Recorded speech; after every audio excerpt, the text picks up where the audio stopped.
გამოწვევების და სირთულების წინაშე გახართ ეხლა ამ ეტაპზე და როგორ გადალახავთ ამ სირთულებს, ხოლო საკუთარ თავზე კონცენტრირდით, ნახოთ ეხლა რა გამოწვევების წინაშე გახართ თქვენ და როგორ გადალახავთ ახლო მომავალში ამ ყველაფერს. რჩევა ამ სირთულებთან და ამ პრობლემებთან გამკლავებისათვის, რაც გირჩევთ ტარო.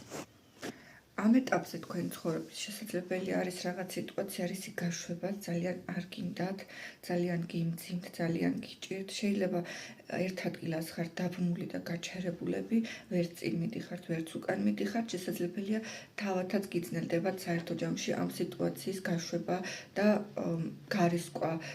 ახალი კარის გაღება გიჭირთ, შესაძლებელია ცოტა ემოციური ფონი მომატებული აქ, შეიძლება გრძნობთ და ფიქრობთ, რომ აქ ჩემზე არაფერი არ არის დამოკიდებული, რომ გარემოების მსხვერპლი ხართ და შეიძლება გქონდეთ ესეთი აღქმაც ერთ მომენტში აქ შეიძლება არსებობს პიროვნება ან ადამიანი, რომელიც საკმაოდ ზედაპირული და უპასუხისმგებლოც არის და შეიძლება განცდა გაქვთ, რომ თქვენ რომ არ გააკონტროლოთ ეს ყველაფერი და თქვენ რომ არა, ისე არაფერი არ გამოვა. ისე წინ ვერ წავა სიტუაცია და თქვენზეა ყველაფერი გადმოსული. შეიძლება ესეთი განცდა და აღქმა გაქვთ და აქ რაც თავარია, შეიძლება ემოციურად ხართ ვიღაცაზე, ან მიჯაჭვული, ან დამოკიდებული, ცოტა ტოქსიკური, შეიძლება ძალიან დიდ ყურადღებას აქცევთ ვიღაცას და ელოდებით, რომ იმან შეცვალოს რაღაცა და თქვენ არ მოქმედებთ და ის კიდე ეს საქანლასავით გაქანავთ ბავშვურ პოზიციაში, ხან ისე, ხან ასე.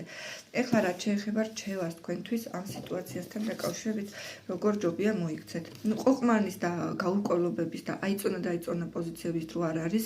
აქ რეალურად X ახალის კარი უნდა შეაღოთ და ახლისკენ უნდა წავხდეთ და უნდა განვითარდეთ და თქვენი თავი შეიძლება სულიერი განვითარება იყოს, შეიძლება უბრალოდ რაღაცა ძველი კარი უნდა დაკეტოთ და უბრალოდ ახალი შესაძლებლობები უნდა გახსნათ. აქ ერთ ადგილას ტკეპნა ნამდვილად არაფერში გამოგადგებათ. რჩევა ის არის, რომ მოეშვით ყოყმანობას, მოეშვით არ ჩავარდეთ სიტუაციაში და არ შეეგუოთ სიტუაციას, სადაც არის გაუგებრობა და ორმაგი პოზიცია და ორმაგი სტანდარტები. დროა საკუთარი ინდივიდუალური გზა იპოვოთ და გზა მოძებნოთ. რაც შეეხება იმას, თუ როგორ გადალახავთ და როგორ დაძლევთ სამყაროსგან ყოველ შემთხვევაში მომდევნო პერიოდში შესაძლებლობა და შანსი გამოგიჩნდებათ, რომ რაღაც ძალას, ენერგიას მოგცემთ და გიმოთ, რომ აჰა, მიდი, წადი, განვითარდი, გააკეთე რაც გინდა, მაგრამ აქ შეიძლება თქვენ დაიწყოთ ვიღაცების აზრების გათვალისწინება, შეიძლება აქ ოჯახის წევრების აზრი გაითვალისწინოთ, შეიძლება ვიღაცა მესამე პირების აზრი გაითვალისწინოთ, მეგობრების და ნაკლებად გასათვალისწინებელია სხვების აზრი.